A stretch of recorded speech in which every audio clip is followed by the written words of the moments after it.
Bem-vindo, bem-vinda a mais um episódio do Promundo Pod, ressignificando masculinidades e paternidades. E hoje com uma presença ilustríssima, que bom ter o Humberto aqui com a gente. Nossa, como eu sonhei com esse dia, eu falo aqui, fico até emocionado, porque eu venho falando aqui para o pessoal, nossa, como eu quero o Humberto aqui. Pensamos até em te colocar online, né, que você estaria aqui. Eu falei, não, mas o Humberto tem que ser presencial, tem que sentir essa energia. E Humberto, né, assim, se falar da sua trajetória, né, como palestrante, consultor de ESG e DEI e professor de paternidades pretas na pós-graduação de crianças, adolescentes e famílias do Ministério Público do Rio, professor de inglês técnico na UERJ, professor de ensino fundamental na Prefeitura do Rio, educador antirracista, tradutor, palestrante do TEDx e coautor dos livros Seja Homem, Reinvenção de uma Masculinidade em Crise, Desafios de uma Família e Seja a Potência Negra, fundou o coletivo Pais Pretos Presentes com a esposa, Tainá Baltar, e ajuda anualmente centenas de organizações a implementarem ecossistemas plurais. E também nos ajudou, foi um dos autores, né, no primeiro relatório das paternidades pretas do Brasil.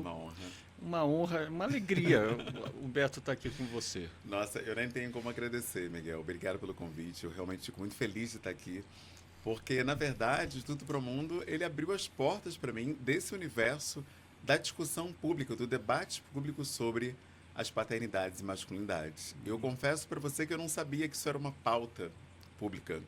Eu achava que paternidade e masculinidade era algo do campo privado, do campo pessoal, até que surgiu o convite, né, para fazer uma live. A gente estava em pandemia, se não me engano, era 2020. E aí eu fiz uma conversa com o Promundo falando sobre esse tema. E aí eu descobri quantas pessoas se viam nas mesmas questões, dúvidas, medos, anseios que eu estava atravessando naquele momento, né? Meu filho tinha apenas 1 ano. O Apolo nasceu em 2019. Humberto, me fala um pouco disso, essa trajetória sim, pessoal, sim. né, que te Bom, traz... deixa eu me apresentar então, né? Para quem não pode me ver, eu sou um homem preto com cabelo black, barba e bigode. Hoje eu estou usando um blazer azul marinho com uma camisa branca por dentro. E eu sou um homem autista com TDAH, dislexia, altas habilidades e superdotação. Sou um homem hétero, cisgênero, né? E uso os pronomes ele e dele. Bom, a minha esposa, ela deu essa notícia por uma coincidência incrível. Foi um dia antes do Dia dos Pais, em 2018. E aí eu fiquei muito feliz. Nossa, incrível. Uma alegria imensa, porque a paternidade era um sonho para mim, mas a gente nunca sabe quando ela vai chegar. E eu pensei, caramba, como é que eu vou ser como pai? Foi a primeira coisa que bateu na minha cabeça, nessa dúvida. E aí eu me lembrei que meu pai, ele me deu uma educação incrível, né? Meu pai foi muito ativo nesse sentido de me dar uma boa educação, brinquedos, roupas. Porém, essa parte emocional da conversa, do diálogo, do dizer eu te amo, isso não era presente na minha vida. E eu queria ser um pai assim, queria ser um pai afetuoso. Ele viveu um pouco dentro da lógica do patriarcado mesmo. Porque ele cresceu vendo o Steven Seagal, o Charles Bronson, o Rambo, né? Esses caras que eram... Hollywood, isso, total. O Rambo, eu lembro que tem um filme dele que ele salta de um penhasco, rasga o braço numa árvore, aí chega lá embaixo, ele abre o cabo da faca, tira uma agulha, um anzol ali e vai lá, costura o... Tá tudo certo. E tá tudo certo, tudo ok. Quer dizer, aquele homem que não sente dor, aquele homem que não sofre. Então ele foi socializado dessa maneira. E eu queria dar uma paternidade mais ampla para o meu filho. E aí a primeira coisa que eu fiz em 2018 foi buscar grupos de paternidades e masculinidades. Fui nos grupos mais conceituados, conhecidos, enfim. Mas, peraí. Então, mas o seu pai, então, foi um pai presente, num certo sentido, né? Ele tinha esse modelo mais hegemônico que a gente fala. Mas como é que você percebeu? Que sensibilidade é essa de repente, eu quero assimilar valores legais que passaram, mas eu quero alguma coisa que vá um pouco além disso. Aí é que tá, né? No contexto era todo. Ele foi presente nessa provisão do que eu precisava, né? Educação, itens, brinquedos, etc., mas ele abandonou, né, minha mãe quando eu tinha 1 ano de idade. Então eu fui criado no emprego que ela conseguiu como empregada doméstica. Fui criado naquele quartinho de empregada, né, um quarto de 3 por 2, né, 12 metros quadrados. Esse foi meu universo do 0 praticamente aos 11 anos. Eu até ia na casa da minha avó finais de semanas, mas foi onde eu vivi. Então, a ausência paterna ela foi um ponto marcante ali na minha infância. E eu realmente queria dar uma possibilidade de paternidade diferente para o meu filho, mas eu não tinha a menor ideia de como fazer isso, porque eu não tinha nem memória de ter vivido isso. Cada coisa que eu faço, por exemplo, com meu filho, eu não tenho repertório sobre como fazer, porque eu não vivi. Nem como criança, por exemplo, dar banho. Né? Não tenho memória do meu pai me dando um banho. Dar comida. Não tenho memória do meu pai me dando ali um almoço, uma papinha. Cuidando mesmo. Cuidando, né? Exatamente. Então, e quando você não tem memória, a gente hoje em dia está estudando muito um tema chamado a pedagogia do futuro, que o futuro ele tem alicerces. A gente pensa que o futuro é algo que se cria na nossa mente do nada, mas um dos alicerces do futuro é o repertório que você tem agora.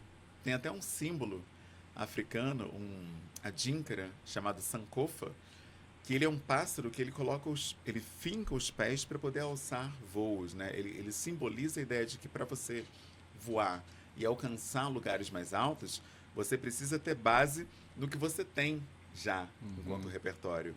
E eu não tinha repertório nenhum dessa paternidade ativa, afetiva, cuidadora, acolhedora.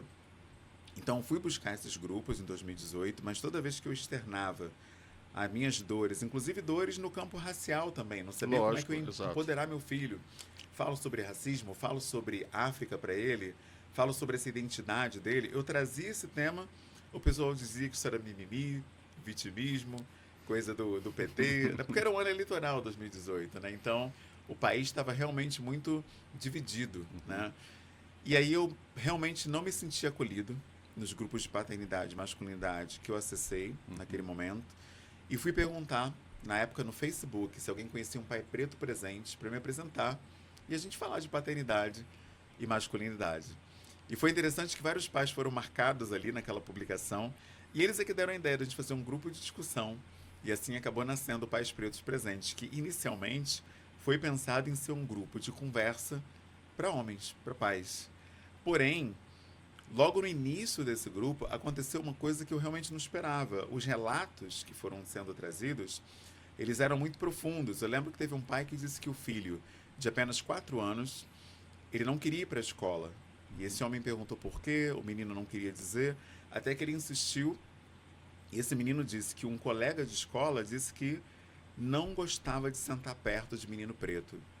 E esse pai, com a voz embargada, perguntou o que dizia para o filho, o que ele fazia. Exato, como lidar com aquela situação. Como lidar. E eu fiquei sem palavras. Eu, num grupo de discussão... Porque ninguém se acostuma com uma situação dessa, né, Humberto? Por mais que o racismo esteja em todo lugar, os fatos, quando acontecem de uma forma muito próxima, sim, a gente não... Geralmente é como um ato de violência, é sempre um ato de violência. Com certeza. Né? E eu não sabia o que dizer. E aí tinha um homem que era um pai mais experiente, 60 anos, 5 filhos. Então ele trouxe ali um acolhimento para aquele homem. E na mesma semana, um outro pai que tinha perdido a filhinha de apenas 5 meses, ele relatou, também com a voz embargada, que todo mundo que vinha trazer um afago, um abraço, um carinho, era sempre para a mãe. Flores, conselhos, acolhimento, para ele nada. Era como se ele não tivesse também sentindo a dor. E ele perguntou no grupo por que a sociedade não enxergava a dimensão afetiva, humana do homem preto. E eu nunca tinha pensado sobre isso e não tinha noção de como acolher um pai sofrendo luto. E aí eu percebi que aquilo não era um grupo de troca, um grupo de conversa, como eu pensei que fosse. Eu percebi que aquilo era uma rede de apoio paterna. E naquele momento... Que legal. Então, interessante. Então não era uma questão só de um grupo reflexivo. Exato. Haviam dores... Existiam outros pilares ali. Haviam dores muito profundas nesses homens pretos. Tá. Eles não tinham onde colocar, que foi outro ponto que eu visualizei também. Porque na igreja, que é o que a gente tem enquanto instituição mais voltada para a família e mais conhecida... O homem é o cabeça da casa.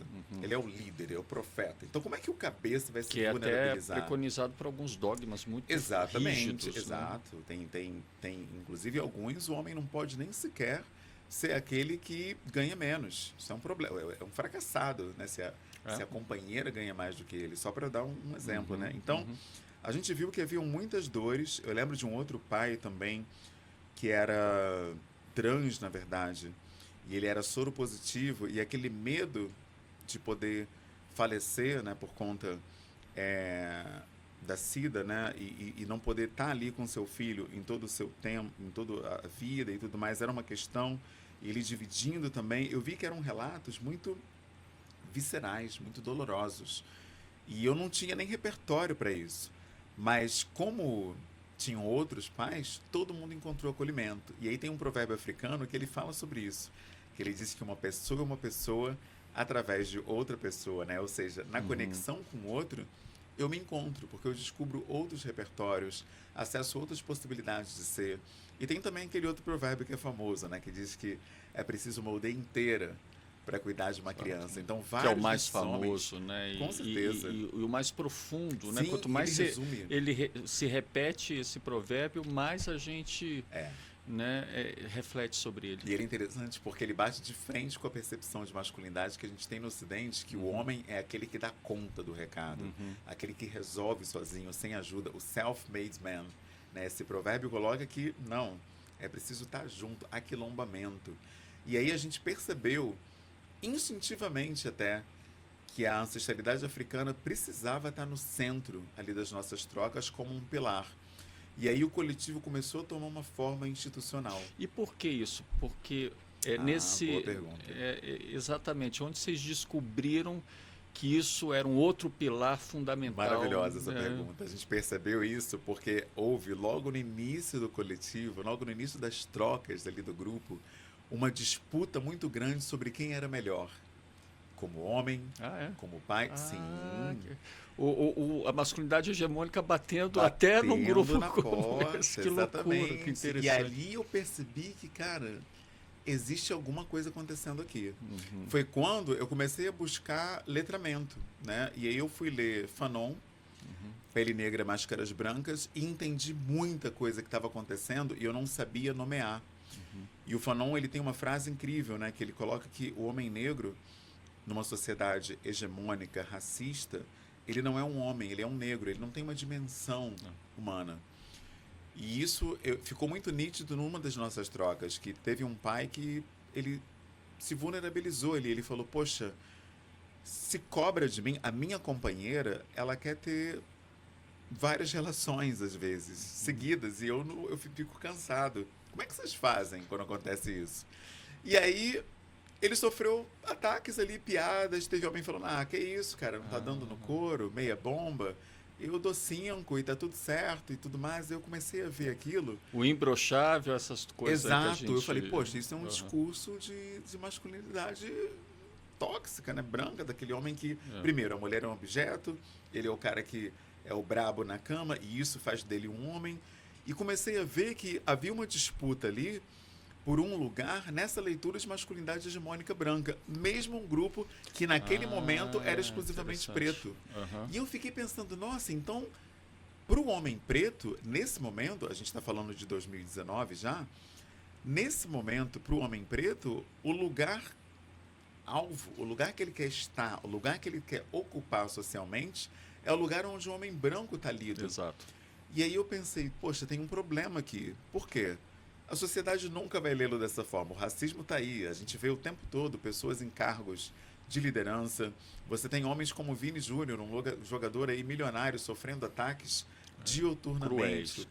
Exatamente. Então, nem ascender socialmente faz você ser lido nesse lugar do homem bem-sucedido que está no topo da pirâmide. Então, é muito importante pensar o que Mara Viveiros Vigóia traz, né? Que é essa ideia das masculinidades subalternizadas, né? Porque... então isso que eu ia perguntar, a questão da masculinidade subalternizada, então você concorda com esse... Eu concordo porque eu percebo que esse homem, ele não quer reivindicar o seu pertencimento, por exemplo, ancestral africano, de pronto.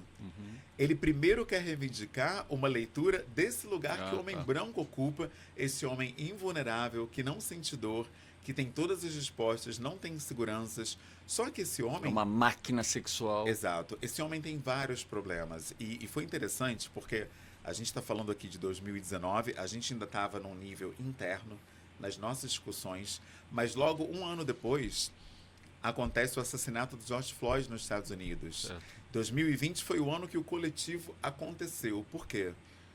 Porque a pauta étnico-racial se tornou uma urgência nas organizações brasileiras e organizações como um todo, empresas, terceiro setor, escolas, Eu concordo, eu universidades. acho que o terceiro setor Exato. entrou na agenda de Exato. forma definitiva. Né? E aí aconteceu uma coisa que me surpreendeu.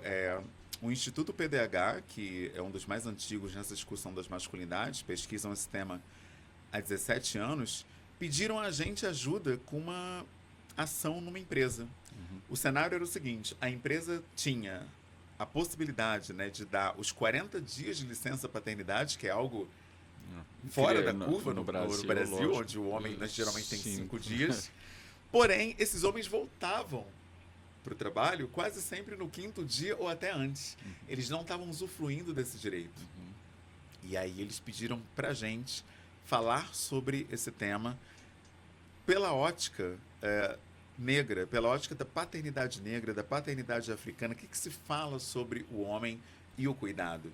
Porque nessa ótica africana, os papéis de gênero eles não são tão rígidos. Essa ideia de que o cuidado é feminino, isso não está presente em muitas sociedades Como a gente africanas. viu na comunidade indígena, também o AMP, né, que é uma cultura de cuidado. Exato. As culturas não hegemônicas, elas conversam nesse sentido. Elas são convergentes nesse sentido. Eu acredito muito nisso.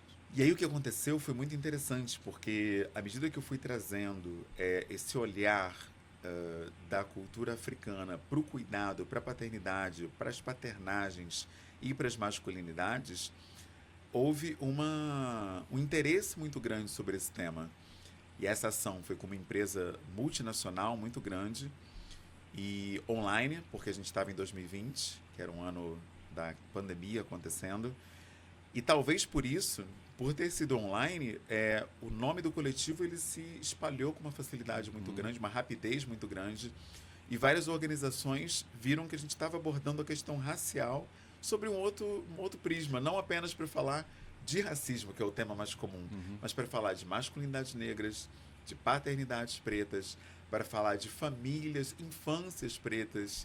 E isso foi muito interessante porque a gente conseguiu furar essa bolha racismo, antirracismo, esse binômio. Mas como é que vocês conseguiram furar dentro do coletivo? Dentro do coletivo. Maravilhosa essa pergunta, né? Eu estava entrando nela e aí veio essa... Enfim, o TDAH faz isso. A gente pega um outro assunto e vai embora. Delícia. Mas muito interessante. Como é que foi isso? Quando a gente viu essa disputa e a gente percebeu que isso era uma coisa muito comum na branquitude, a gente viu isso o tempo todo como regra praticamente no dia a dia. Tanto o discurso da performance, como o discurso de se destacar pela singularidade. Ou seja, eu sou melhor porque eu sou diferente. A gente viu muito isso. Quem era mais brabo na cama, quem ganhava melhor, tinha muito isso também, do preto que venceu, o preto bem-sucedido, que trabalha numa multinacional, ou que é um servidor público num órgão federal. Muita gente dando carteirada no coletivo. É um diferente, mas dentro de uma mesma Exato. Trajetória rígida. Exato. Então, basicamente, resumindo, o que a gente viu? Que estava tendo muita briga interna, muito conflito e confronto ali. Então, quando eu fui tentar entender o que era isso, eu percebi que o que estava acontecendo nada mais era do que reprodução de uma masculinidade que a gente conhece como tóxica, como equivocada, num grupo de homens pretos. Então, a gente precisava de outros repertórios. E aí eu fui ler, eu fui buscar na ancestralidade africana o que se falava sobre masculinidade. Você foi puxar uma cordinha. Fui tentar entender, será que existem outros modelos de masculinidade? O que se fala, já que eu sou preto? O que a África fala sobre isso? E aí descobri o trabalho da Sobunfu Somé. Ela tem um livro chamado O Espírito da Intimidade. Esse livro... Ele está bem disponível, Humberto, para quem Infelizmente, quiser. ele é um livro que, por canais oficiais, ele é bem caro, né? Mas ele há trechos dele, entrevistas da própria Sobunfu no YouTube, tem várias, então dá para se aprofundar na temática dele.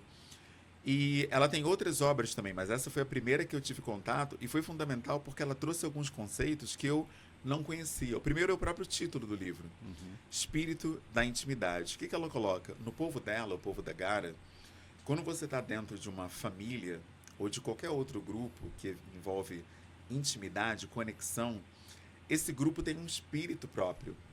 E esse espírito precisa ser nutrido, quase como uma entidade mesmo, que precisa ser alimentada.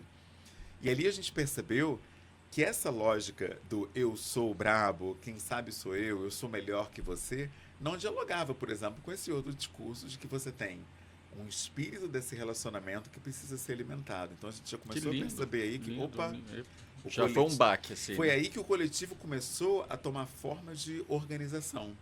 Porque Pais Pretos Presentes, até esse ponto, era um grupo de WhatsApp. Uhum. E aí a gente viu que na ancestralidade africana, para além do povo da Gara, de Burkina Faso, que é o que a Sobunfu traz nessa obra, você tinha outras narrativas, como, por exemplo, o livro A Invenção das Mulheres, da Oyeronke, em que ela fala da etnia dela, que é totalmente diferente da etnia da Sobunfu, em que eles nem sequer usavam pronomes para classificar gênero, identidade de gênero.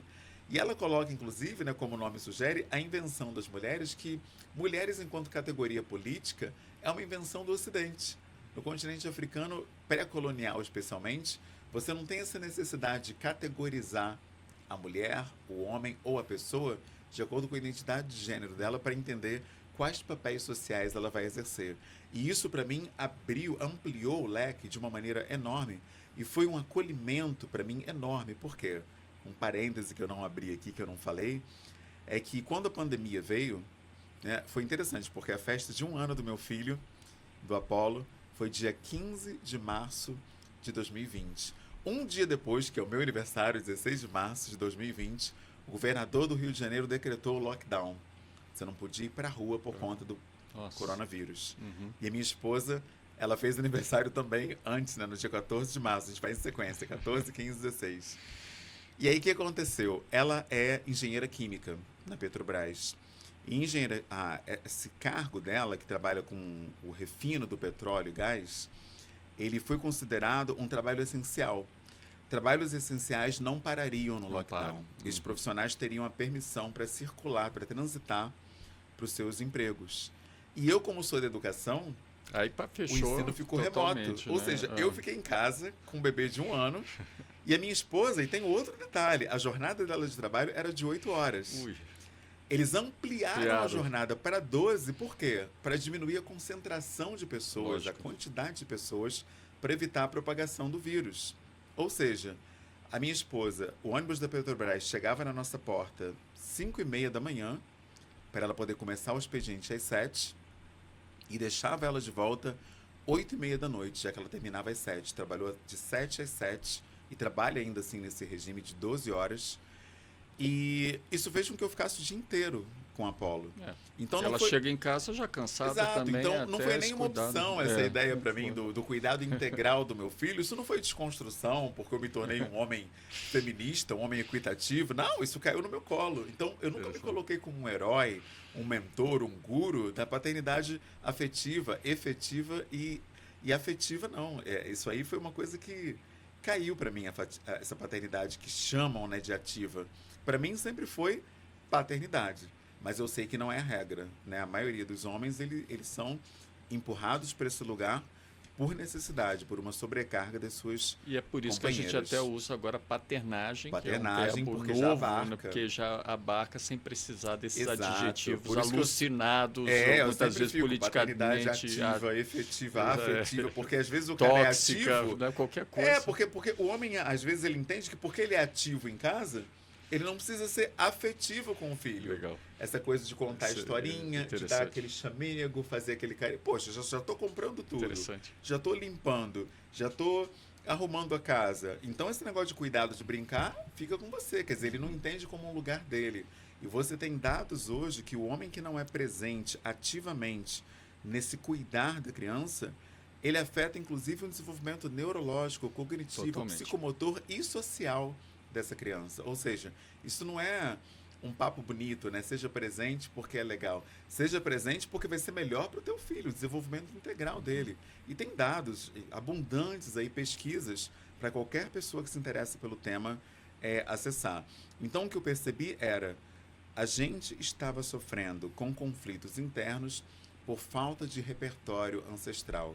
Então, o letramento ancestral, ele é tão fundamental quanto o letramento racial. Essa foi a minha grande descoberta e o que faz com que o trabalho, não só meu, como de todo o coletivo, ele vá numa direção um pouco diferente da maioria das organizações que abordam a equidade racial, porque elas apontam muito a questão de acabar com o racismo. E é claro, eu fico impressionado, né, Exato. com o coletivo dentro dessa orientação. O que a gente percebeu? Que eu aprendi demais, né?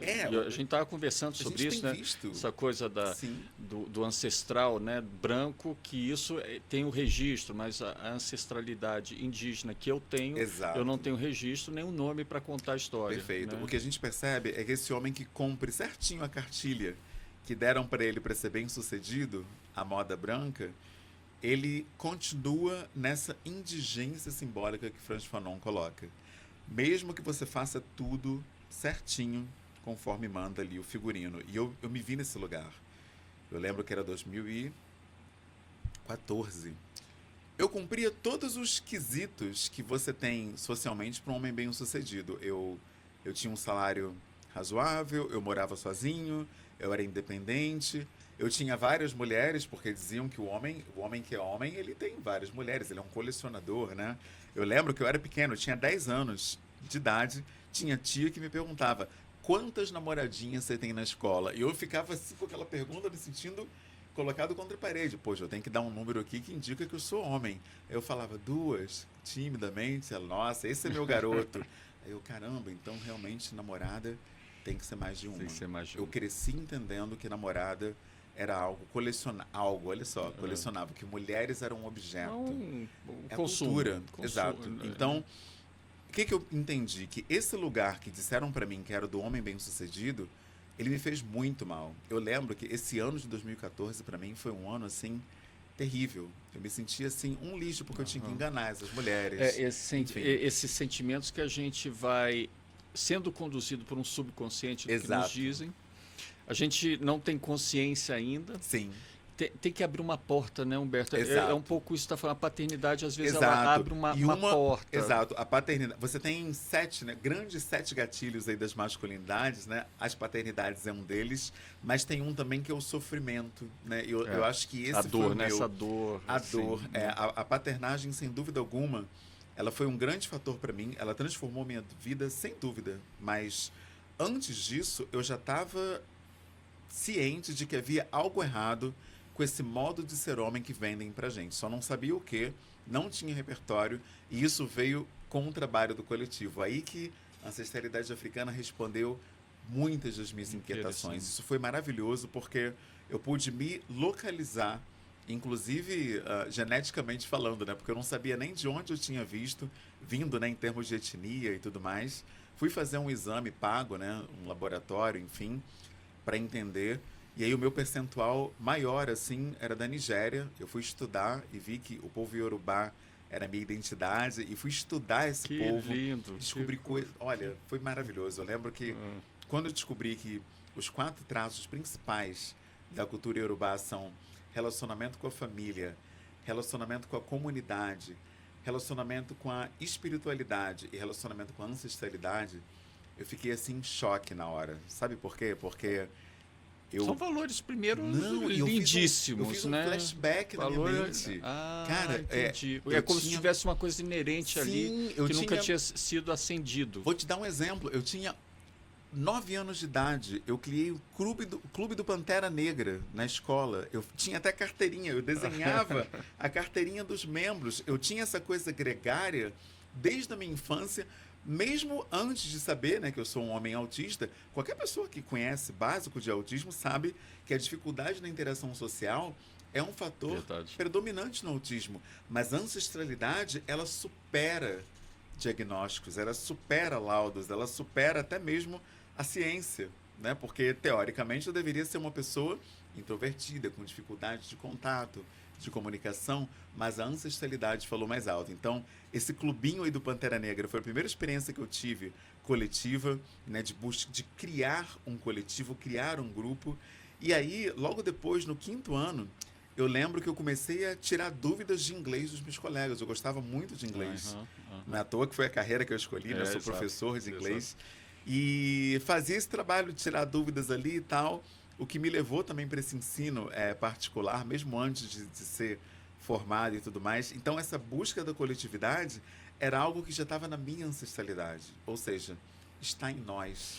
É Né? aquela Muito pergunta, interessante. Humberto, engraçado, desde que você tem falado isso, desde que eu venho acompanhando o trabalho de vocês, eu penso sobre o que é ancestral para mim, né?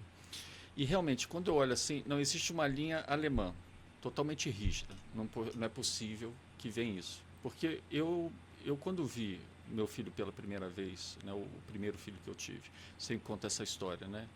No monitor, dentro da barriga da minha mulher, eu não sabia que amor tinha perna, eu não sabia que amor tinha braço. Me despertou um sentimento tão forte em termos assim de que isso é um sentimento concreto que ali eu resolvi me envolver no cuidado. Então, mas quando eu olho a trajetória da linha alemã, totalmente rígidas, saxã e o que vieram para o Brasil, extremamente. Você pega a portuguesa, mesma coisa, ibérica, ali é complicado. Sim. A francesa, mesma coisa. Aí sempre vem a pergunta que a minha mulher fazia para mim, né? Da onde vem isso? E hoje eu estou convencido, depois de trabalhar com os OAMPs, que é alguma raiz Sim. indígena. Exato. É como se eu me senti assim, só em fazer essa reflexão, me senti me pensando assim, poxa, eu vim de algum lugar, Uhum. não é um Miguel herói, Sim. algum valor já estava inerente, que Maravilha. talvez a minha família não me despertou, nem queria que despertasse, né? Mas se despertou. Sim. Por algum motivo. E eu fico pensando nisso, porque das outras linhas não foi. Exatamente. E a minha mulher me perguntava, da onde Sim. vem isso? Foi o que aconteceu comigo. E eu pude perceber Que lindo. essa conexão com a ancestralidade E como é a gente muito vai acolhedora. fechando, né, para que isso não aconteça. O mais bonito é que você descobre que você tinha o seu lugar o tempo inteiro, apesar de tudo que disseram, que aquele lugar não era para você, que o seu Exato. cabelo era esquisito, aquelas piadas que fazem, aquele racismo já na primeira infância, já no ambiente escolar, que de várias maneiras te expulsa dali. Eu lembro, a professora levou aquela historinha, Menina Bonita do Laço de Fita, e aí tem um momento em que o coelho, ele se pinta ele se suja de graxa para ser pretinho igual a menina, e os colegas se apontavam para mim ali na sala, tá vendo por que você é preto? Você tomou banho de graxa. Começaram a dar risada. A professora não soube como lidar com aquilo. Enfim, encarou como se fosse uma brincadeira. E ali eu tive minha primeira grande experiência, assim, traumática, né, com racismo em sala de aluno, né? Porque antes dessa, teve uma quando meu primeiro ano na escola. Eu lembro porque o autismo, as altas habilidades também tem isso, faz a gente gravar padrão. Então eu lembro que a professora fez a data no quadro, era 8/8/88. E nesse dia ela fez uma linha do tempo ali, dizendo que a história, né, dos negros começava na escravidão. Ela usou o termo, né, na escravidão. A história dos negros começou na escravidão. A minha história começa nesse período, ou seja, ela resumiu a minha história a essa escravidão. E você se sente assim, sem lugar, ouvindo isso. E é incrível, e aqui fica até um parêntese para você, educador, não diga algo assim. Porque a nível da autoimagem, do autoafeto, da psique dessa criança preta que ouve algo dessa natureza, é terrível. Ela vai ter uma autoimagem totalmente danificada. Ela vai entender que ela é menor. Aquilo que Fanon fala, que ela é simbolicamente inferior às pessoas brancas, porque os brancos vieram dos anjos, dos santos. A gente vê nas imagens, inclusive nas igrejas, não tem anjo preto, não tem santo preto. Você não vê isso, né? Então essas pessoas vão se sentir extremamente invisibilizadas com um discurso assim. Falar sobre a África pré-colonial, já no ensino infantil, é fundamental. Falar sobre rainhas africanas, falar sobre sociedades africanas, descobertas do continente africano, é muito importante para que essas crianças se sintam já importantes desde a primeiríssima infância, desde a primeira infância, na vida escolar, no ensino infantil, no espaço de desenvolvimento infantil, porque isso é algo que, infelizmente, eu digo como educador há mais de 20 anos, não faz parte da formação de professores. Eu estudei na Universidade do Estado do Rio de Janeiro, que é uma das melhores do país, e não tive repertório racial, para acolher meus alunos. Mas o lado bom é que a UERJ, né, ela foi uma das primeiras universidades a adotar o sistema de cotas. Quando eu entrei na faculdade, no ano de 2000, ainda não havia cotas. De negro, no andar onde eu estava, tinha eu, a assessorista que me levava no elevador, uma segurança e uma pessoa da limpeza, uma profissional da limpeza. E aí, em 2003, você tem as cotas, e foi lindo, porque a universidade se coloriu ali. Você começou a ver os mais diversos matizes ali de cores, a paleta de cores entre os alunos. Isso foi, assim, maravilhoso. Então, eu percebi que fez toda uma diferença, inclusive no discurso dos educadores, que teve que se como isso, né, também. Humberto, agrega o que a gente sempre está falando agora e as pessoas entenderem assim, que tudo isso leva a qualidade de vida. Exato, qualidade da de vida ao própria ponto. pessoa que entende Perfeito. o valor da diversidade, Exato. o valor dessa, né, crueldade muitas vezes Sim. que existe, como isso prejudica Exato. também esse agressor. Sim. Por mais que ele ache, assim, lógico que a vítima, sem dúvida nenhuma, Sim. né? Porque você voltou para casa Exato. numa situação que talvez não estava nem preparada a família para lidar com essas questões também. Se a escola não estava, a família às vezes não estava, a sociedade não estava. Mas como é importante para uma ressignificância de masculinidade entender que essas agressões, Sim. elas vêm com um preço ao longo do tempo. Perfeito. E esse letramento, ele é fundamental. Esse letramento dos educadores, esse letramento de nós, homens e pais. E eu acho que isso que nos empurrou, né, que foi um trabalho coletivo, para a ancestralidade africana. E nesse movimento, né, como eu disse, aquele provérbio, uma pessoa através de outra pessoa, as mães, filhas, amigas desses homens que estavam no coletivo, vendo a mudança deles, quiseram participar também. E a gente percebeu que, poxa, a gente pensou pais pretos presentes para fazer um trabalho com homens, e agora? E aí, muitos falaram, não, uma mulher não, pô, o negócio é de homem e tal. E aí nasceu o grupo Mães e Pais Pretas, onde as mulheres participavam junto com os homens.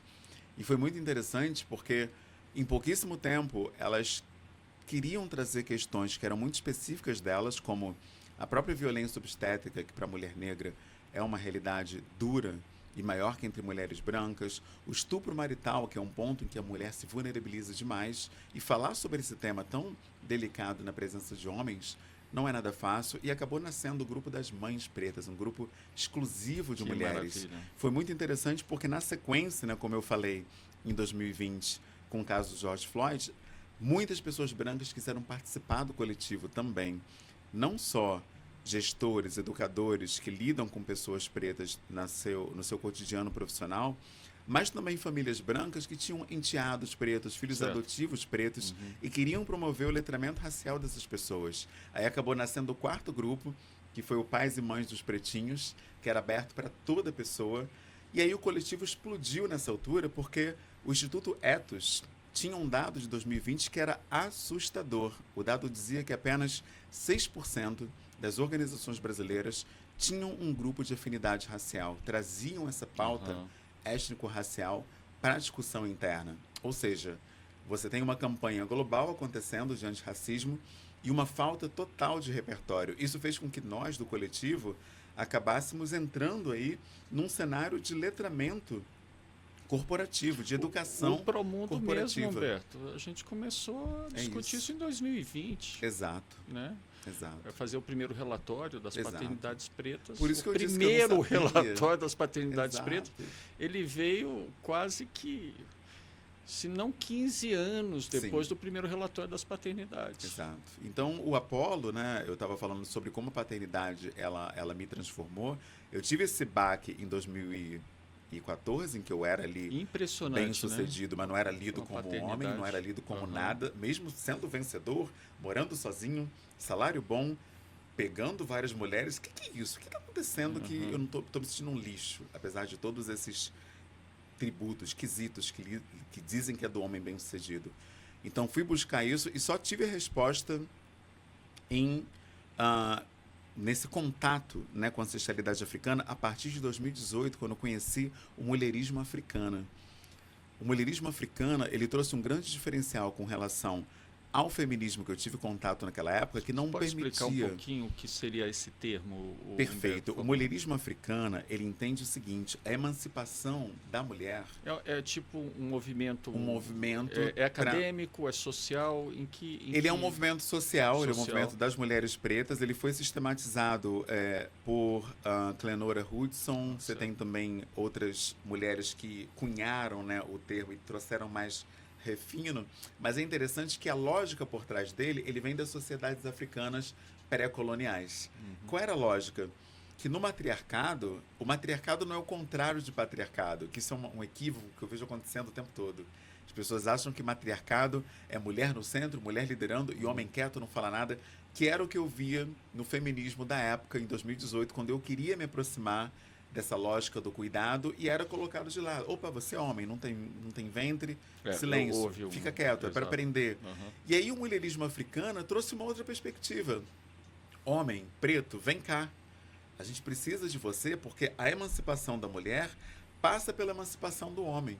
Como diz o provérbio, uma pessoa, através de outra pessoa. Para essa mulher ser plena, o companheiro dela precisa estar fazendo também um movimento Se sentindo de, pleno. Por exato, causa de desse autoconhecimento. E aí foi incrível, porque eu lembro disso como se fosse hoje. Minha esposa estava ali, gestante, com uma barriga enorme. A gente estava no encontro do mulherismo africano na Lapa, no Rio de Janeiro. Foi dezembro de 2018 isso. Eles tiraram até uma foto. Essa foto eu guardo com todo carinho, porque estava lá as 3 líderes, né, desse encontro que acontecia regularmente, que era a Morena Mariá, a Catilça Ribeiro, que é uma filósofa incrível, e a Azangeri, que é outra também que tem um repertório vastíssimo na área do letramento racial, da filosofia africana e da ancestralidade africana, com as quais eu pude aprender muitos desses conceitos. Né? Com a Morena eu pude aprofundar a noção do afrofuturismo. A gente fala em ancestralidade, todo mundo pensa em passado, estudar história. Não, ancestralidade é também você se entender como ancestral e pensar em qual legado você vai deixar para quem vem depois e qual legado você está cultivando agora em vida. Não é essa história de que, o que vai acontecer depois que eu morrer? Você já está promovendo esse letramento ancestral, essa educação ancestral com cada gesto hoje, com cada palavra, cada movimento. E aí tem outros conceitos da ancestralidade africana que têm centralidade nessa pauta. Um deles é justamente o afoxé, que é a palavra que faz. É você entender que a palavra tem potência. Então, quando você usa um nome europeu, por exemplo, você está se destituindo um pouco dessa potência. Então, à medida que eu aprendi isso, eu adotei o meu nome africano, que é Kwadio Heru, que eu uso na comunidade africana. Tenho até rede social, perfil em rede social com esse nome, com vários amigos africanos de várias etnias, Senegal, Moçambique, Angola, Gâmbia, Zâmbia. A gente troca diariamente. Hoje mesmo, de manhã, tinha uma mensagem, eu vi aqui no WhatsApp, de uma irmã do Quênia, perguntando como é que está o Apolo.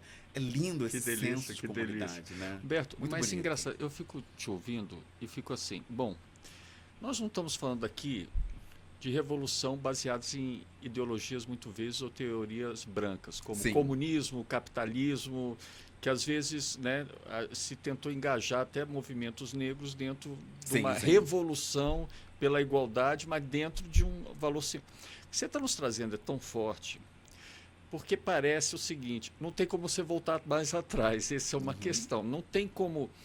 Exato. uma pessoa que chega a isso, ou que se eu olho, né, e muito mais restrito, existe algum componente indígena aqui que mexeu comigo e eu acho que explica exatamente isso, não tem mais como a gente voltar atrás, né, nesse sentido. Mas é uma questão de consciência. Perfeito. Agora a gente tem uma consciência disso.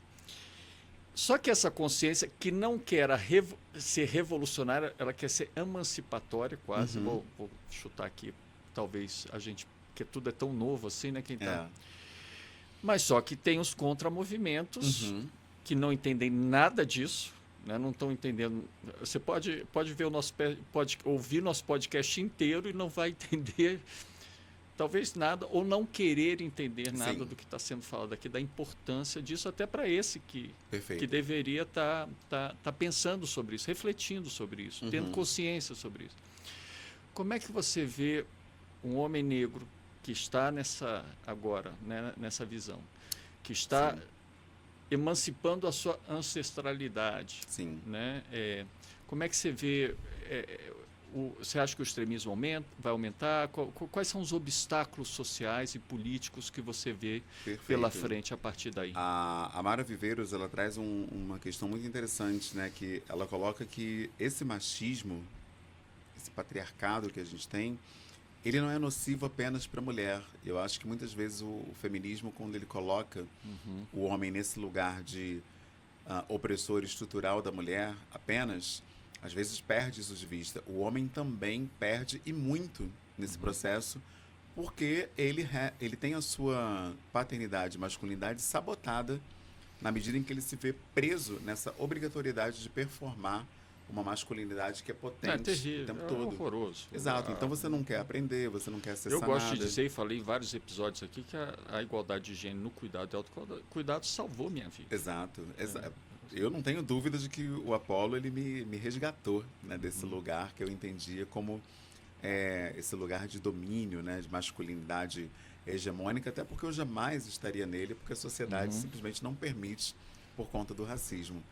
Mas o que a gente entendeu? Que o coletivo precisava de visão, missão e valores pautados na ancestralidade africana. Então, a uhum. nossa missão realmente ela tem a ver com essa ideia do Ubuntu, de tornar a dor do outro minha também, para que eu possa de fato me dedicar a auxiliar essa pessoa. A visão é um princípio chamado Umoja, que é a unidade. Então, eu preciso estar em contato com essas mulheres para entender as dores delas, e aqui não apenas as mulheres pretas, mas as mulheres em geral.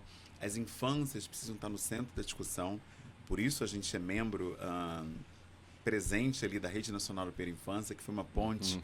incrível também, feita pelo Instituto Promundo, motivo pelo qual eu sou extremamente grato e honrado. E também, a partir de 2020, essa parceria com as famílias não negras se tornou fundamental, porque foi ela, inclusive, que deu projeção nacional ao coletivo. A gente Uhum, passou a acessar as empresas mais, né, de uhum, maior visibilidade no país. O próprio Facebook, que na época, 2020, era a rede social mais utilizada, ele promoveu trocas do coletivo, por exemplo, com o Lázaro Ramos, teve uma legal. roda de conversas de pais. São quantos participantes hoje, mais ou Nossa, menos? a gente tem cerca de 80 mil famílias Meu representadas Deus, que nas redes coisa sociais, linda! inclusive pessoas no continente africano, em países Que falantes de coisa língua linda! portuguesa, como Moçambique, Angola, o que é incrível para a gente. Uhum, E então a gente percebeu que é aquilo que o Instituto Etos revelou. Apenas 6% das empresas falando sobre isso mostra que é um repertório ainda muito raro. uhum, E desde que eu passei a atuar em formação continuada, que é uma herança, né, que eu tenho do Apolo, tem um provérbio africano que diz isso literalmente. Os homens, eles herdam a terra dos filhos. E quando a gente vê esse provérbio, a gente pensa, poxa, isso está errado. ela é o oposto Está do errado. Ao que contrário, a criança que herda que dos herda pais. dos pais. Mas por que ele diz isso? Você se conhece, se descobre na parentalidade.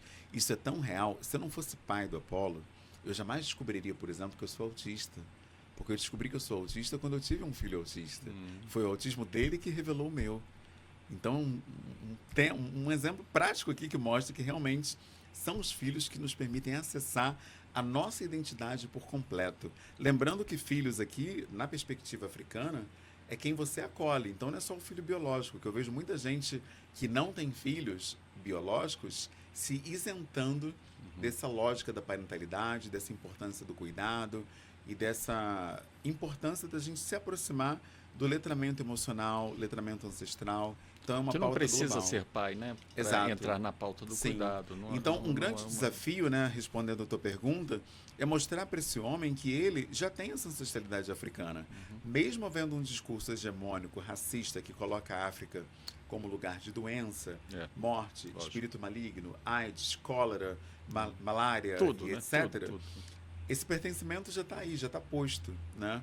Diante disso, cabe a gente ressignificar esse pertencimento. E a ancestralidade africana dá um repertório maravilhoso. Uhum. Nesse sentido, você tem, por exemplo, esse princípio de Umoja, que fala na unidade, é unidade também no povo. E essa unidade no povo é essa lógica do pertencimento africano. O que eu tenho a ver, então, com esse continente? Quais são os valores ancestrais que eu preciso trazer para que eu possa, de fato, me empoderar de quem eu sou e me orgulhar dessa pessoa que eu estou vendo aqui no espelho.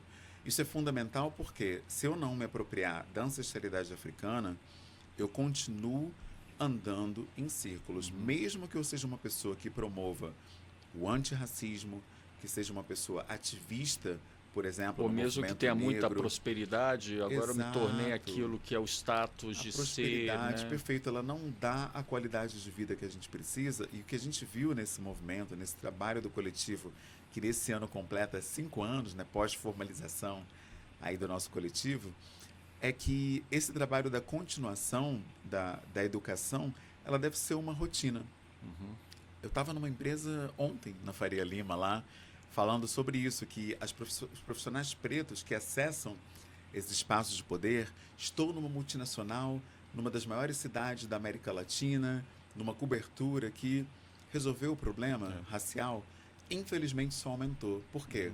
Porque a leitura social é que aquele lugar não é para pessoa preta. Verdade. Você até comentou o Vini Júnior, né? Sim. E tem uma coisa muito interessante que eu observo. E olha que ele tenta que esse racismo ele é ainda mais forte quando ele faz algum gesto Exato. mais ancestral, né? Algum Perfeito. gesto que o identifica mais com a beleza ancestral dele. Sim. Né? E é uma dor, né? Sim. Eu fico até assim também. A gente percebe quase que uma exigência. De fazer o gol, ser uma máquina. Perfeito. E se você E mostrar... também de apagar o teu pertencimento. O que acabaria com o futebol dele. O Acabaria homem com negro... o que ele Perfeito. traz do elemento que é inerente a Maravilhoso. ele, né? Sim. O que se impõe, o que se espera do homem negro? O que eu vivi durante 30 anos da minha vida. Máquina 2 no cabelo, né? Raspadinho ali, porque o cabelo crespo grande, como diziam na minha escola, dá piolho. Você vê as mulheres alisando o seu cabelo, utilizando nomes europeus para os seus filhos, né? Você tem lá a Valentina, você tem o Enzo, mas essa história de Abayomi, não, que isso? Você vai dar um nome africano para uma criança, aí vai sofrer bullying na escola, é melhor não. Ou seja, você se afasta E do valores que pertencimento. poderia ensinar tanto ao Valores sistema mais de básicos, saúde, ao inclusive, sistema da educação. Perfeita a tua né? fala, porque eu ia falar justamente isso. Valores de qualidade de vida. O Apolo, por Exato. exemplo, meu filho, ele tem problemas respiratórios, sinusite, rinite, bronquite, etc. E a gente descobriu que o banho de eucalipto era maravilhoso para ele. A gente ferve as folhas de eucalipto, dá aquele banho, as vias respiratórias dele desobstruem na hora. Mas vai falar numa roda de conversa, numa conversa informal, que você deu um banho de folha no teu filho. Nossa, vão dizer que isso é macumba, feitiçaria, coisa de preto velho, ou seja, magia negra, como falam. Afastam de todas as maneiras possíveis o teu pertencimento ancestral. O chá... E a igreja de base africana, Sim. uma das vertentes claras, né, é o acolhimento. Né? Exatamente. É o acolhimento. Até o chá que é uma bebida, né? Como é que você não aprende disso, gente? Como é que você não se abre para isso? Sim. A crença popular diz que o chá torna o homem impotente. Olha só, quer dizer, toda tecnologia não hegemônica, seja africana ou indígena, você encontra uma crença equivalente racista para anulá-la. É incrível. Aí você anula valores que seriam de uma grandeza humana, né? Sim. Nos trazer mais próximo à nossa humanidade. Né? O Ubuntu, um homem hoje que busca acolhimento, um homem que se vulnerabiliza, ele é lido socialmente como menos homem. Exato. Esse cara não dá conta. E potencializado agora pelas redes sociais e tudo. Exatamente. E uma coisa importante, Humberto, o Fernando Pessoa estava aqui, né? Que escreveu um livro maravilhoso, ele foi um dos episódios, né? Nossa. E ele tem uma admiração enorme por você também. Ele falou uma coisa interessante, que toda essa rigidez, o homem nunca tem contato com a sua intimidade. Eu achei uma fala forte. Perfeito. E você falou de intimidade também, né? Eu queria que você explorasse um Exato. pouco O livro... tanto da sua trajetória, né? Sim. Quanto do Maravilhoso. A primeira vez que eu me vi nesse dilema foi justamente com relação a essa reflexão sobre o relacionamento amoroso. Por quê? Porque minha mãe, ela, como eu disse, né, eu fui criado no trabalho dela, fui empregada doméstica, eu ficava ali num quartinho da empregada, como ele é conhecido, e depois de trabalhar o dia inteiro, ela estava exausta, então ela não tinha nem repertório psicológico, comportamental para me acolher no sentido de me dar aquele colo, aquela carícia, o elogio, meu filho, aquele afago, o beijinho na bochecha. Então eu fui socializado nessa ausência desse cuidado. Tanto pelo meu pai, por conta de que homem não beija, não diz eu te amo, não choro, pela minha mãe por conta desse embrutecimento. O seu pai provavelmente com dificuldade de buscar essa Exato, intimidade real de exato. sentimentos Perfeito. Foi por isso que Não eu conheço, tive... tá, Humberto, mas Não, assim, mas é que são verdade. tantos modelos, Os como o do filmes, meu né, pai já também, exemplifiquei. né? É por isso que eu me vi num lugar em que eu não teria repertório para criar o meu filho de uma outra maneira. Mas como em 2018 eu tive esse contato com o mulherismo africano, que basicamente... Lindo, lindo esse momento. Vou ler mais sobre Resumindo, ele. o mulherismo Adorei. africano, o mulherismo diz que a emancipação é de gênero, não é das mulheres, é do povo preto. Uhum. E aí você começa a buscar esse contato, essa troca. Por isso o coletivo Pais Pretos, em pouquíssimo tempo, deixou de ser pais no sentido de homens e passou a ser pais no sentido de parents. É porque no português, na língua portuguesa, não temos uma palavra equivalente a parents. Não. Mas esse é o nome do nosso coletivo. Porque parente é uma coisa Sim. distante, né? Exato. Não- Algo como parentalidade preta faria muito mais sentido, né, para o nosso nome, mas a gente não tinha um termo assim e a gente precisava chamar os homens porque o homem não se vê no cuidado e a gente não queria perder isso. Por isso a gente não mudou para parentalidade preta, porque é muito importante que o homem se sinta não parte, mas central ali. O homem é central no cuidado, inclusive para diminuir as taxas de feminicídio, sobrecarga física e mental das mulheres, sem que o homem entre no centro da questão, a gente não muda a realidade dolorosa das mulheres. O Brasil é um dos países que mais mata as mulheres, o feminicídio está aí. A cada 4 minutos, uma mulher é estuprada no Brasil. Realidades como essa não vão mudar enquanto a gente não colocar o homem no centro da questão. Por isso o coletivo continua E com o fazer nome esses Pais homens Pretos. chegaram a entender a importância Sim. de ter intimidade com ele mesmo a partir do Perfeito. cuidado, do autocuidado. Perfeito. Hoje eu estou como educador parental, tenho pós-graduação na Rede Amparo e a gente vê na turma, né? 99% da turma são mulheres. O homem, ele não se aproxima da educação parental enquanto carreira mesmo. Todas as carreiras de Exato, de cuidado, de cuidado, assistente tem social, pesquisas, de exato. professor no ensino fundamental, de Exato. creches, enfermeiros. Sim. No Brasil é uma disparidade Sim, incrível. então esse é o maior desafio, né? Você perguntou dos desafios para esse homem, né? Esse homem que quer chegar, quer se conectar. Você tem desafios que são estruturais, né? Estruturantes, que são esses que colocam tudo que é conectado ao continente africano num local de inferioridade. E você tem um desafio também que é a formação dos profissionais, tanto da saúde como da educação. Por isso a Eu gente... queria chegar aí, né? Você é um Exato. professor, né, Sim. da rede de ensino. Perfeito. E você deve vivenciar isso, mas sem entrar em casos específicos, assim, o sistema educacional não está preparado ainda para isso. Minha primeira aula na Prefeitura do Rio de Janeiro, 2010 era o ano. Eu dei a aula, estava indo embora, na hora da saída, um menino passou correndo por mim, até passou assim, levei um susto. Ele correu, pulou no colo da mãe dele e falou: "Mãe, o tio de inglês é preto igual eu." Quando ele falou aquilo, eu falei: faz diferença. A questão racial, ela faz diferença. Você ter uma pessoa preta numa posição de liderança numa sala de aula, isso por si só já é letramento racial. Por isso eu nunca passou pela minha cabeça pedir exoneração, porque agora uma palestra, eu nem queria dizer isso, mas é verdade, porque os professores precisam ser valorizados, mas em uma palestra eu recebo o que um professor recebe em um mês. Uma palestra que não pague tão bem, diga-se de passagem. Lógico. Porque a gente tem ali um piso, né, que é razoável, mas quando você tem aqueles descontos, INSS, Lógico. aquela coisa toda, Líquido. você pega um valor irrisório. Uma palestra hoje numa empresa multinacional, ela paga entre média entre 10 e 30 mil reais. O salário de um professor 40 horas depois dos descontos é 4 mil e alguma coisa, 5 mil. Isso no Rio de Janeiro, que eu nem sei. A realidade, quando você amplia, ela muda muito de figura, né? Então, é muito importante falar sobre isso, porque se eu fosse olhar por essa lógica ocidental do preto que venceu, farinha pouca, meu pirão primeiro, quem pariu Mateus que balance, né? Briga de marido e mulher, ninguém mete a colher, ou seja, olhando só para o meu, eu já tinha exonerado há muito tempo, estava aí hoje Lógico. palestrando Isso. a 1000 por hora, né? E palestras Sem dúvida. online, inclusive, Hoje ganhando você muito é uma bem. referência, Mas eu preciso estar no ensino público, porque a minha simples presença na escola faz toda a diferença para essa criança ali de 6 anos de idade, que não tem qualquer repertório de pessoa preta em posição de importância e Interessante, liderança. né, Humberto? Você não quer de jeito nenhum ser um influencer. Você quer ser um educador em qualquer espaço que você esteja, né?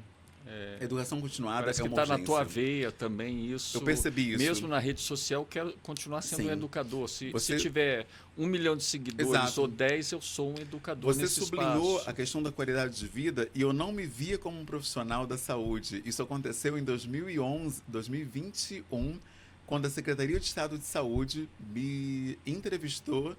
E aí a repórter perguntou, mas como você se sente como um profissional da saúde coletiva? Como é que é isso, conciliar isso com a educação?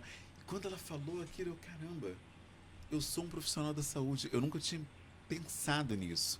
E aí quando a gente pensa em qualidade de vida, existem pilares que precisam entrar em cena para que isso seja uma realidade concreta na vida de qualquer profissional, seja ele da educação ou da saúde. Eu acho que a gente precisa fazer um recorte aqui de, objetivamente, o que eu faço? Né? A pessoa que está aqui acompanhando a gente, tá, eu quero fazer diferente. Você está contando a tua história, show, você é maravilhoso, uau, mas e eu?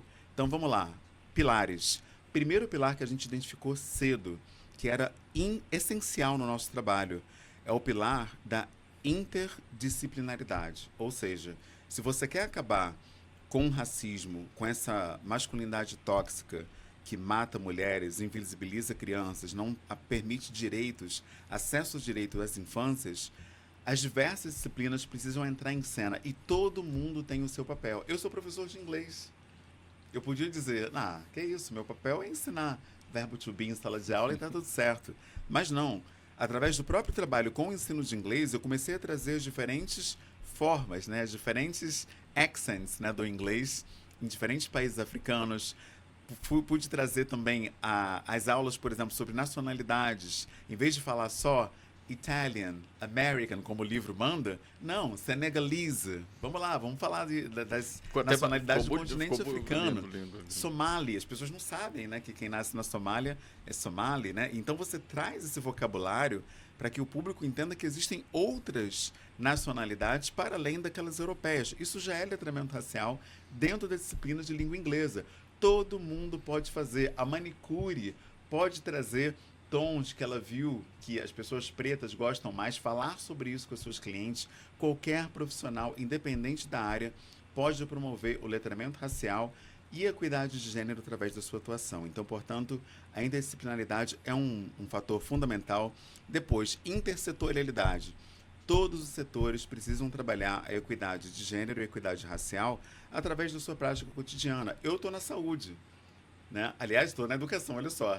Eu estou falando tanto de saúde que eu até disse que eu estou na saúde. Daqui a pouco no SUAS também, sou da na educação assistência social. e estou falando com profissionais da Unidade Básica de Saúde sobre o pré-natal do parceiro, né? Nessa parceria incrível com o Instituto Promundo.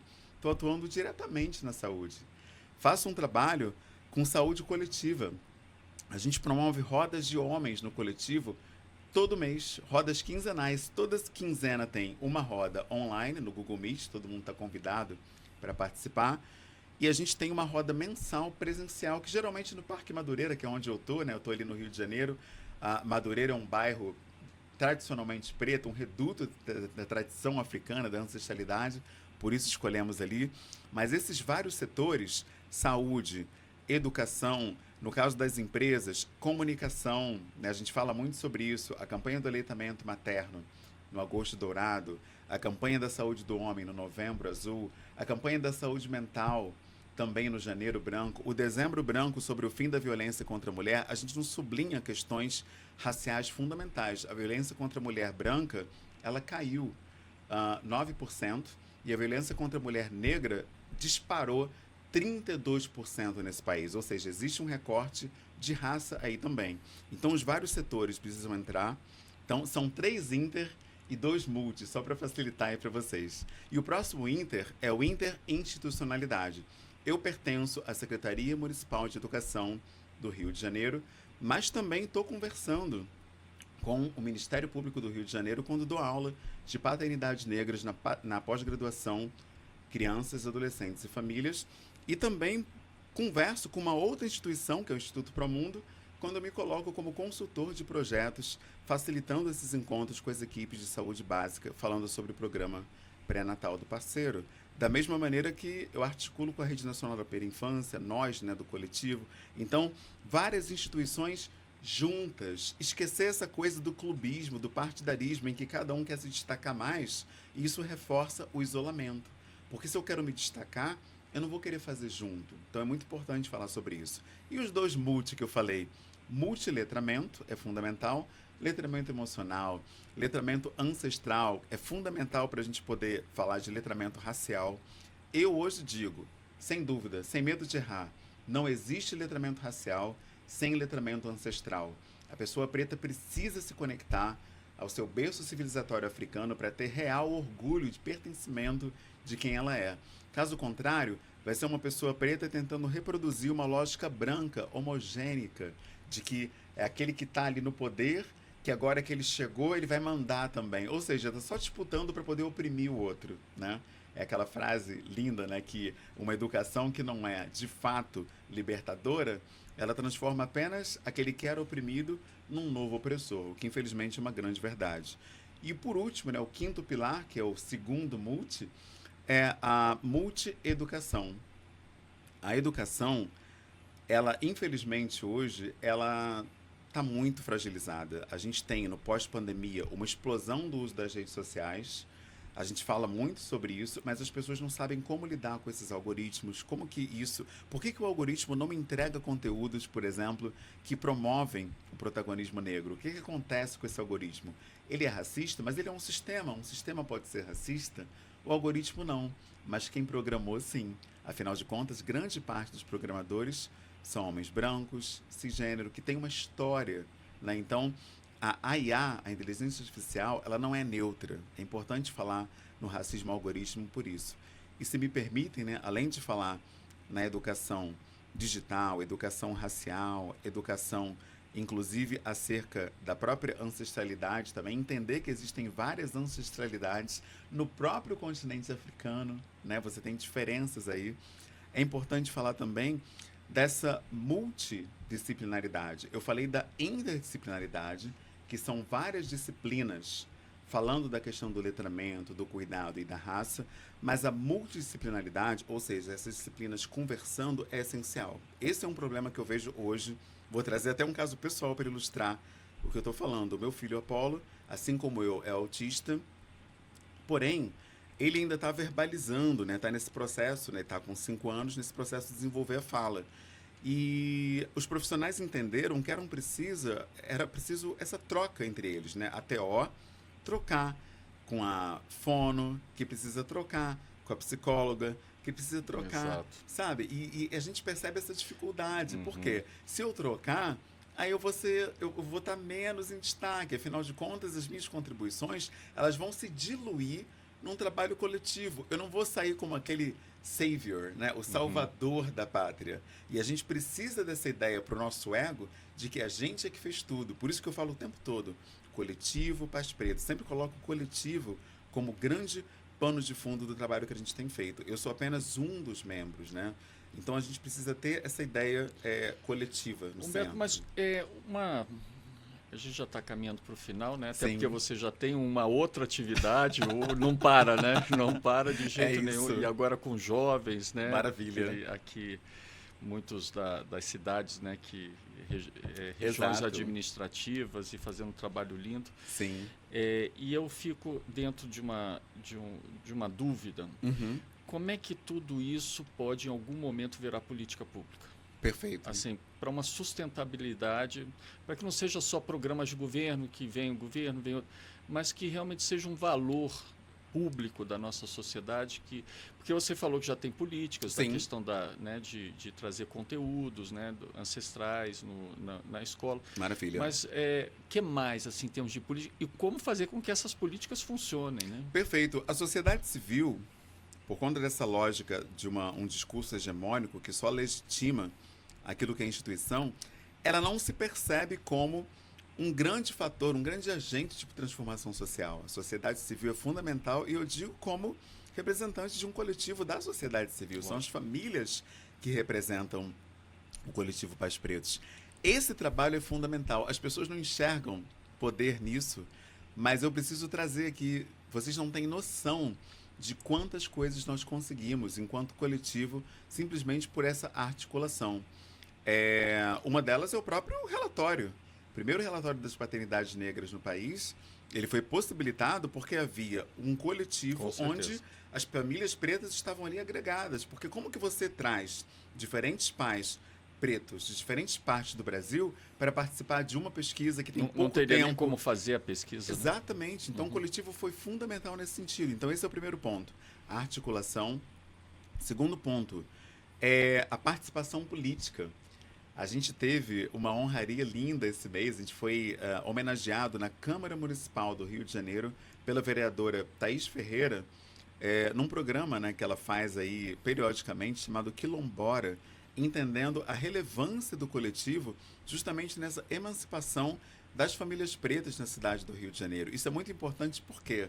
Porque à medida que as famílias entendem que elas podem participar diretamente na política e, consequentemente, nas leis que são aprovadas, ela entende que ela pode ser um agente de mudança. Você, pessoa que está aí no sofá assistindo ou ouvindo esse podcast, você pode mudar a realidade do país se articulando coletivamente com outras pessoas que passam pelas mesmas dores que você vive. Então, eu, como um pai preto, periférico, neurodivergente, me vi nessa necessidade de articular com outras famílias direitos, inclusive, que vão beneficiar o meu filho e outras crianças que ainda virão. Lembra do letramento ancestral? E você se vê também como alguém que vai deixar um legado? Então, é muito importante que vocês participem de audiências públicas, participem de sessões na Câmara Municipal, como a gente tem feito. A gente tem articulado com várias vereanças na nossa cidade em prol da promoção de políticas públicas a nosso favor. Uma delas, a gente tenta como coletivo, é que toda pessoa preta no Brasil tenha direito a acesso ao exame genético gratuito para descobrir de onde ela vem no continente africano, para ela de fato ter esse orgulho Que de legal. pertencer a esse continente, saber de que nação ela veio, de que etnia, de que local, afinal. Eu pude descobrir, mas pagando. E quem pode pagar R$ 400 no exame de DNA num instituto aí, de um laboratório? Quem tem esse acesso? R$ 400 é metade do salário mínimo praticamente. Uma família preta dificilmente vai ter esse acesso. Então é preciso que a política pública dê esse direito à pessoa preta que foi sequestrada do continente africano para cá. Ninguém veio para cá porque quis, não é verdade? Então a gente deve ter esse direito resguardado pelo Estado de encontrar a nossa identidade ancestral, civilizatória, africana. Maravilha. E você tem esse poder. Humberto, eu queria dar um último espaço para você poder também falar de como que as pessoas Sim. podem se conectar com o Com coletivo, Uhum. quais são as melhores vias, se é pelo Instagram, ou se é pelo Perfeito. YouTube. E Sim. alguma última mensagem que você queira passar nesse Maravilha. episódio que realmente alimenta a alma.